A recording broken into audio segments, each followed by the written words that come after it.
Bora nação, tudo bem com vocês? Sejam muito bem-vindos mais uma vez ao nosso canal, trazendo todas as notícias aí para vocês de última hora aí do Mengão. Separei aqui um corte de dois programas da ESPN para a gente estar reagindo junto aí, né? Ainda sobre esse empate que aconteceu na noite de ontem, Flamengo e Cruzeiro. O Cruzeiro conseguiu tirar novamente pontos do Flamengo aí, mas foi um jogo bem disputado, né? Um jogo digno ali de parte de cima da tabela. Então vou soltar o vídeo aí pra gente estar reagindo junto, tá bom? Peço antes que vocês só, por favor, dá o like aí no vídeo, dê o like para estar fortalecendo a comunidade, se inscreva aí no canal e vamos pro vídeo. Com Cícero Melo, como é que os rubro-negros repercutiram esse empate? Esperavam mais do Flamengo ou esse ponto que mantém o Cruzeiro distante foi suficiente para a nação, hein, Cícero?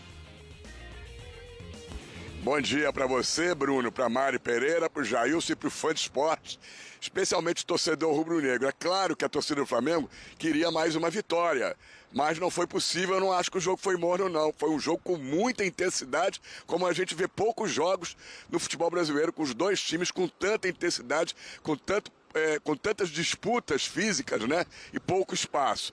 A ressaltar que a torcida do Flamengo é que fez mais bonito ainda, né? Bateu o recorde de tudo ontem no Maracanã. 72.565 torcedores presentes.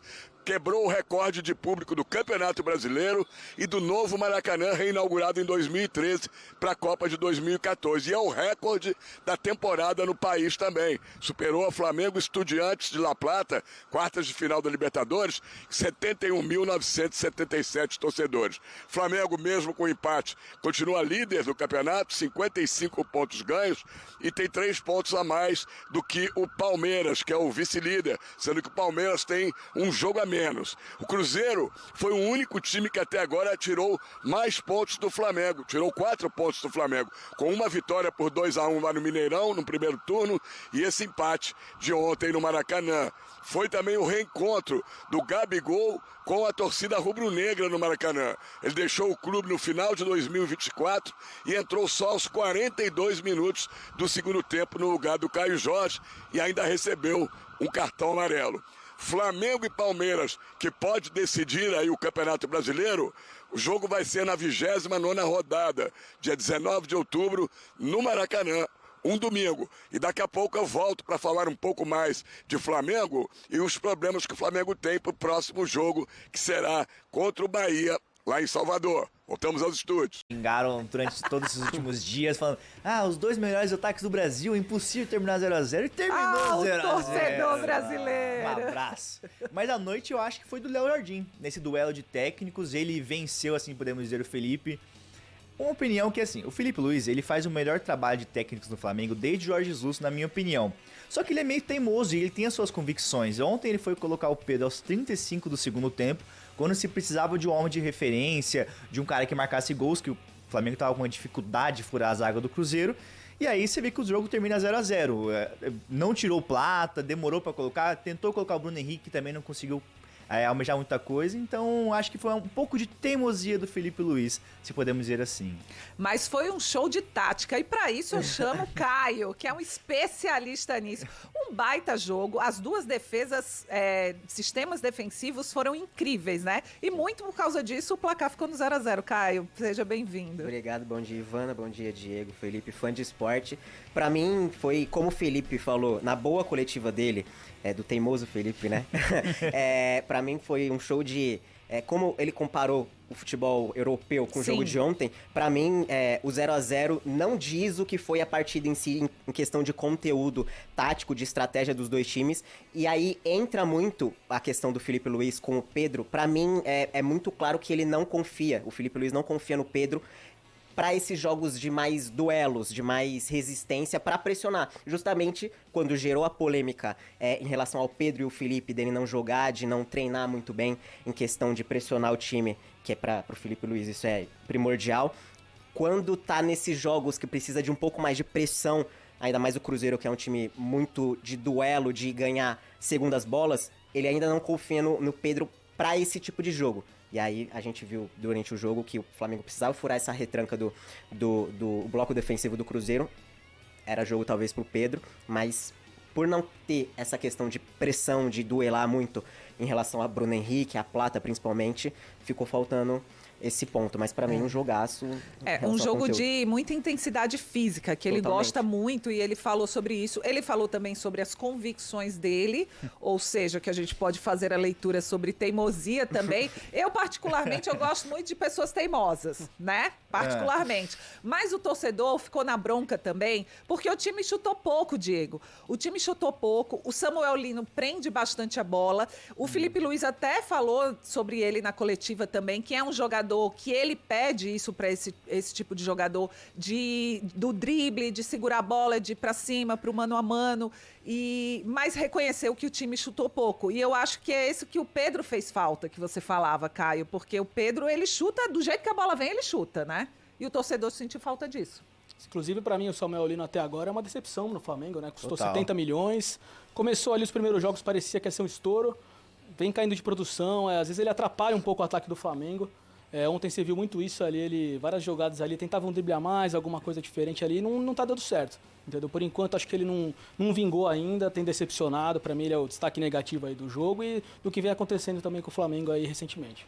Essa questão de não chutar gol, o Diego é uma particularidade, fã de esporte. O Diego foi nosso técnico da seleção feminina da ESPN, da Copa CESP, e é uma das coisas que eu mais pedia para as meninas. Bicampeã da Copa CESP. Bicampeã da Copa CESP. É chutar no gol. Eu gosto que chute no gol, gente. Esse negócio de ficar inserando a bola pra lá e pra cá, pra lá e pra cá, você não pode não sair. Tudo bem, os goleiros foram destaques. As oportunidades, quando elas surgiram, os goleiros também se destacaram.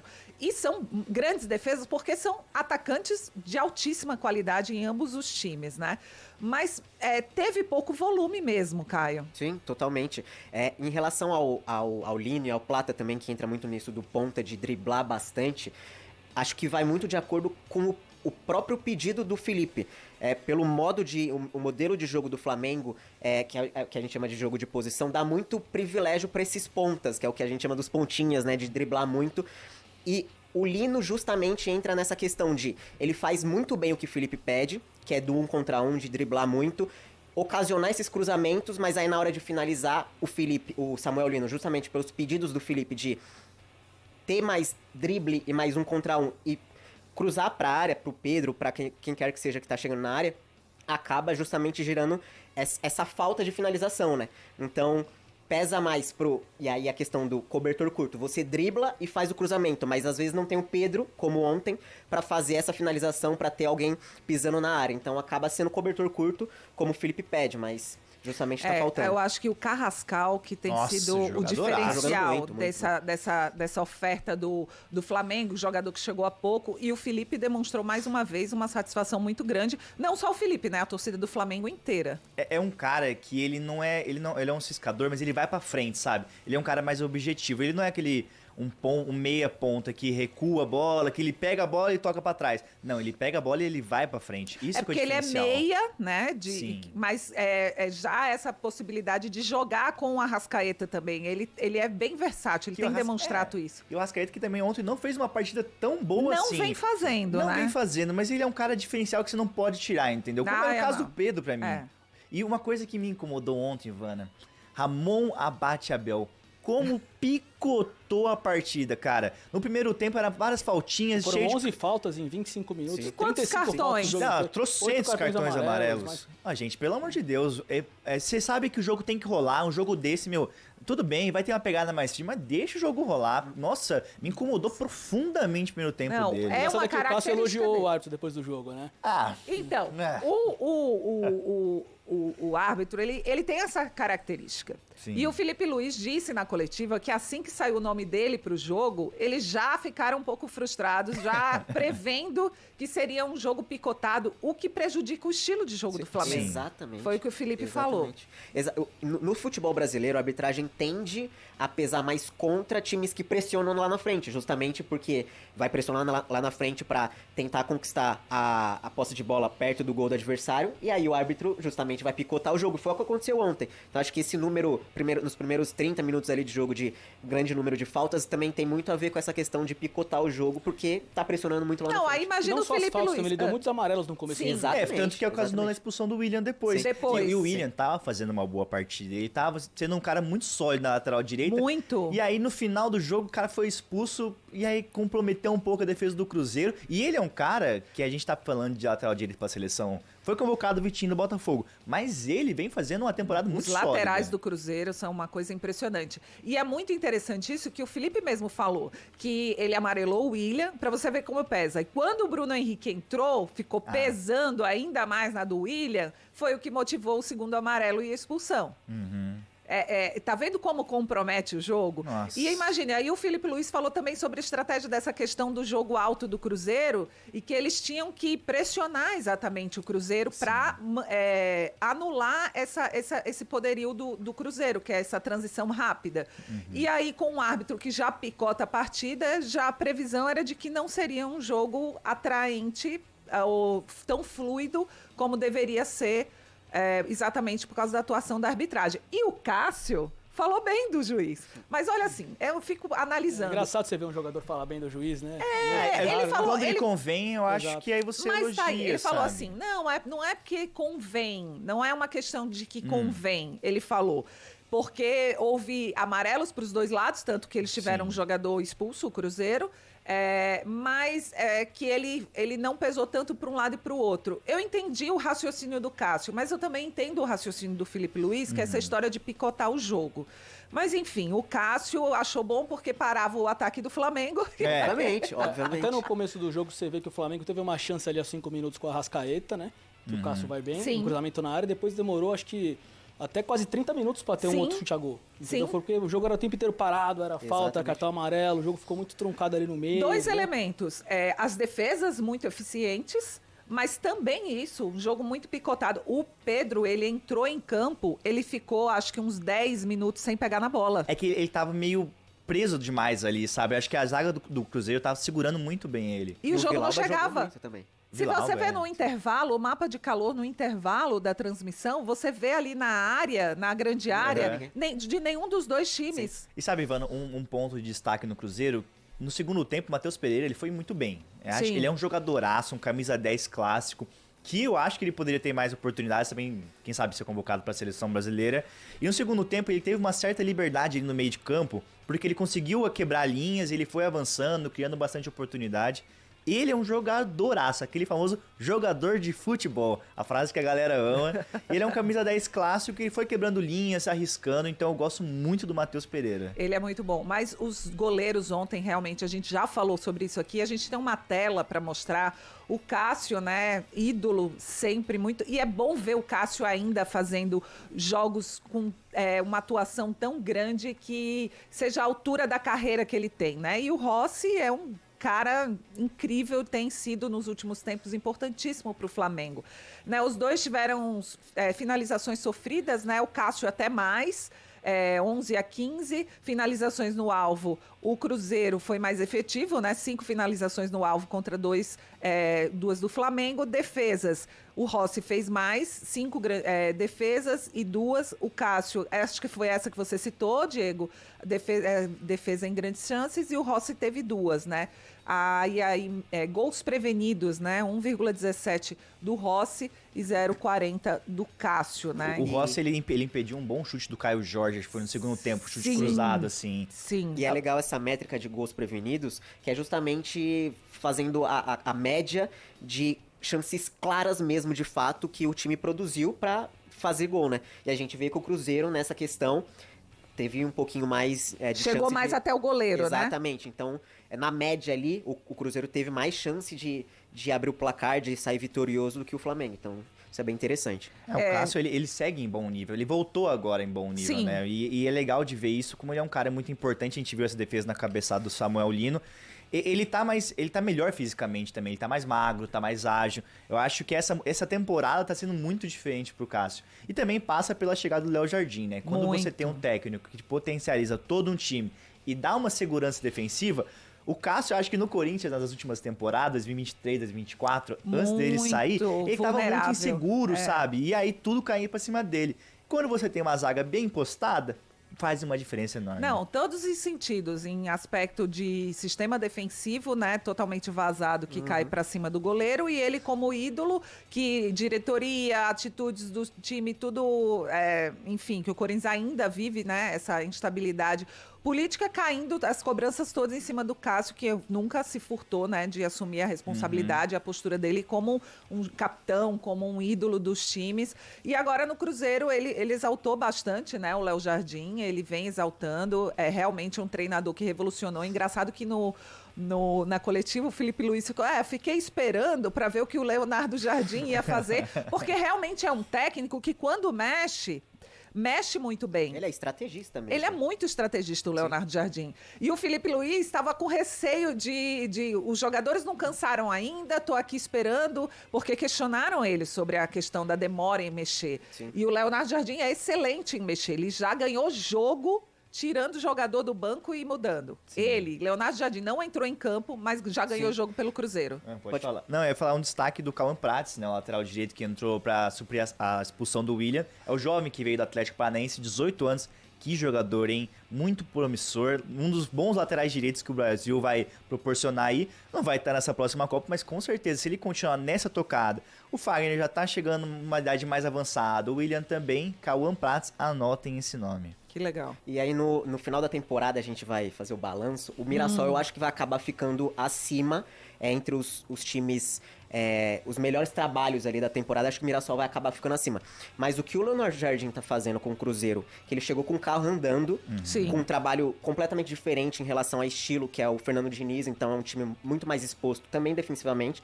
Então ele, com o carro andando, com uma média de idade alta do Cruzeiro, ele conseguiu tirar o Gabigol, colocar ele ali no banco, então saber dosar essa questão do ego também, de você vai jogar, mas espera que eu tenha os jogadores da minha preferência. Então ele saber fazer essa gestão de grupo, com o carro andando, sem ter montado o elenco, que o elenco foi montado por outro técnico, outro diretor, pelo Alexandre Matos também, que tá em outro time já. Sim.